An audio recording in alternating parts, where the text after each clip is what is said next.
big doiba, it sounds like deceitful. But in the consonants, because there's no yud in there, it should require a yud for it to mean a garment. Taisvus asks over here that you don't see a yud in the word beged, but nevertheless, for clarity, it would have said the big doiba. It would have said it with a yud if it wanted to mean a garment. So Rabbi Lezer, we see clearly, holds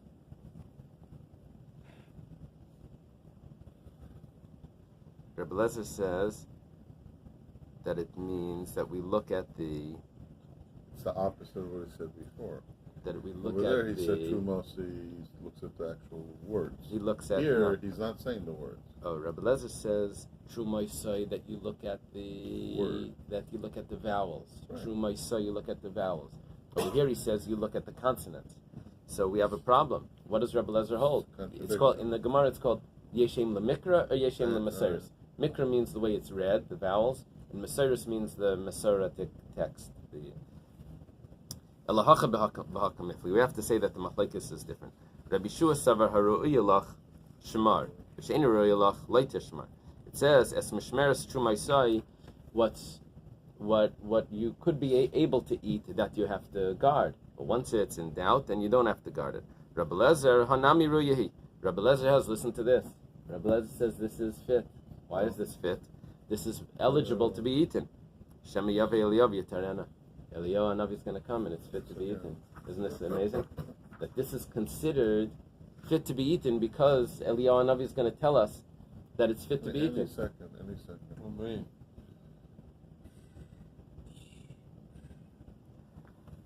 Okay.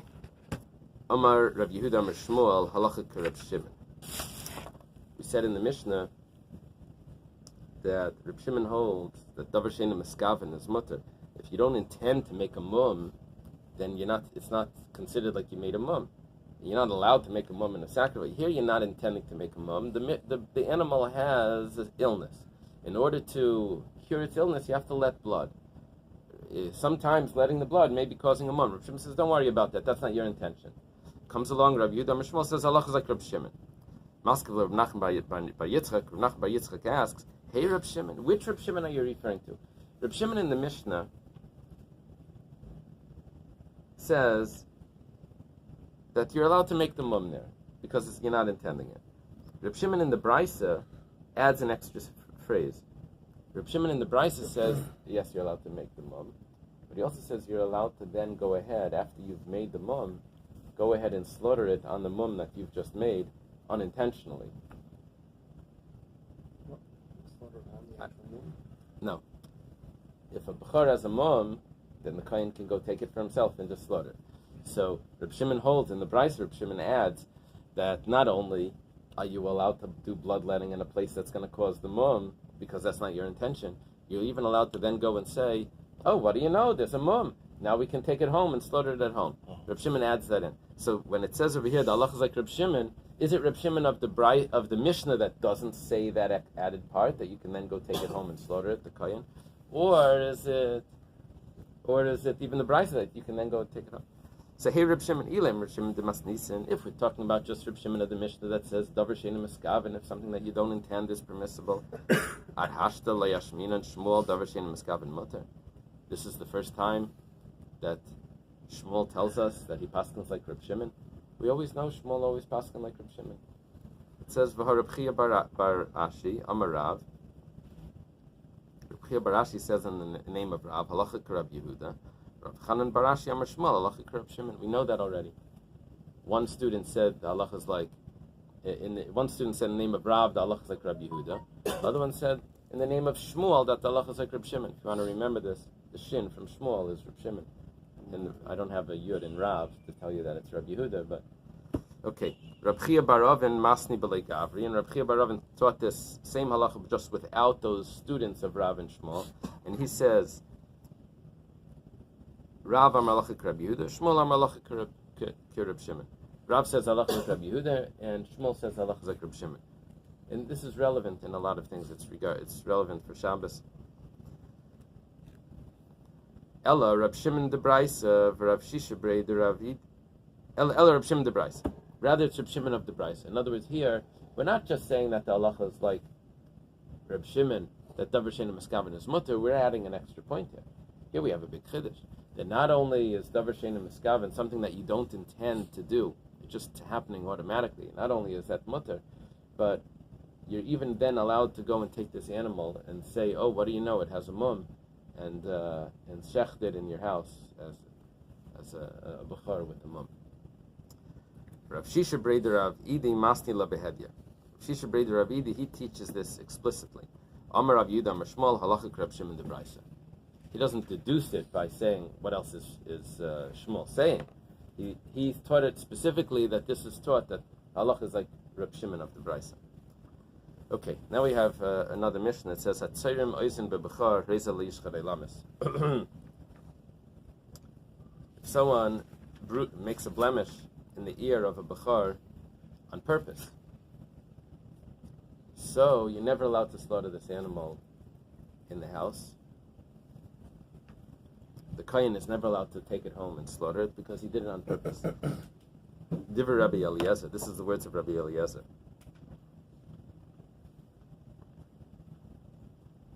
Rabbi Eliezer, we said, was a Levi, right? We didn't say it was a kohen. The sages say, "Noiled by mom acher yishchet alav." It's not finished. You let it graze. If it then gets another mum, then that mum would have permitted this animal to be shechted. So you just leave it and you can shecht it. Because of the second mum. Because of your mum, that's no good. You went ahead, you're the kohen. You went ahead and you put a mum in the animal. You weren't allowed to do that. You say, I'm sorry, you can't shecht the animal at home. That was a violation. We told you not to do that. You went ahead and did it. It's not going to work. Rabbi Lezer says that you're never allowed to shecht this animal because of the fine, a violation, and there's a knasya. And the sages say that, well, we don't let this one be the one that's going to be permitting, but if it gets another one, then that will be allowed. The Gemara asks, does Rabbi Eliezer make a fine forever? We have another case where it doesn't work like that. And the other case is by tzaras. For a mini, it was taught in the Brisa. Specific to the year, or anything you make it? Any. This is an example, an easy mum. The Brisa says, Misha, it's actually a Mishnah. It's a Mishnah. Misha haisalei baheres. The rule is if there's a spot of tzaras, you're not allowed to cut it off. Someone has a spot of tzaras, and he cut it off. V'niktza, and it got cut off.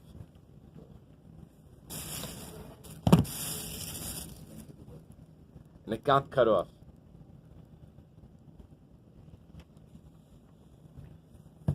I think it cut off on purpose. It got cut off. Somehow it got cut off, whatever it was. He was a worker, he was a carpenter, whatever. It got cut off, the piece of tzaras. He's tar. He doesn't have tzaras anymore, it got cut off. Katzitza b'miskaven. Let's say he intentionally cuts it off. So this is exactly our case. By a bechar, that he intentionally puts he violates the rule. By a bechar, he makes a bruise. Over here, he intentionally cuts it off. We're on top of the page, Lamed Aleph Amud Bais. Rabbi Lezer says, "L'kishivalid le'nagacher yitar himeno." When he gets another piece of tzaras, then he can become purified from this one that's now missing. That does not fit with what we said before. Before we said that he's finished. If there was a bechar that he cut the ear, because he did that, he can never use this animal. And the sages, not Rabbi Eliezer, the sages said, no, if it gets another mum, then you can. This Rabbi Eliezer sounds like the sages' opinion, where it says, oh, if he gets another piece of tzaras, then it's going to be permissible. Then he'll become purified. The sages say,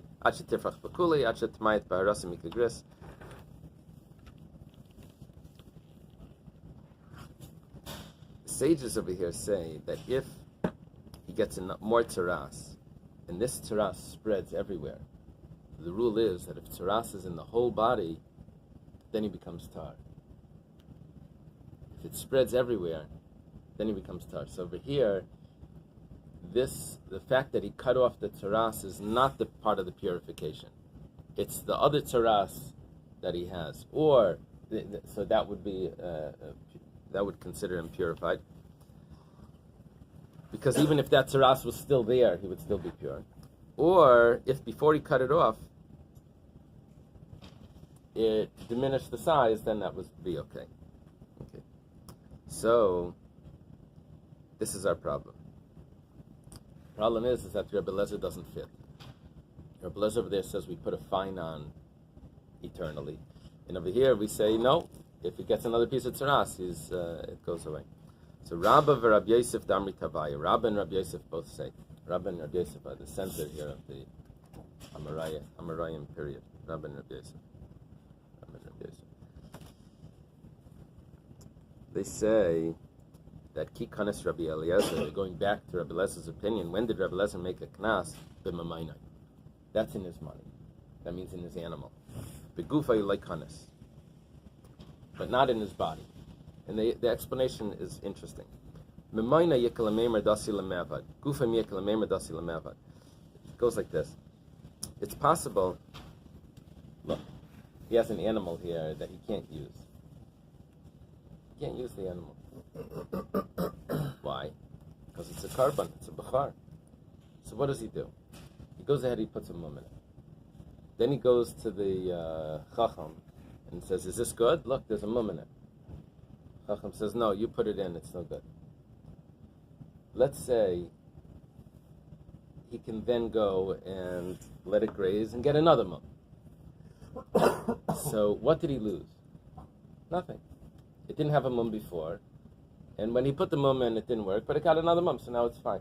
So what's stopping him from trying to get... Trick. Trying to trick? He has no loss. He can just put a mum in, go to him. If the guy catches him, okay, he'll wait for another mum.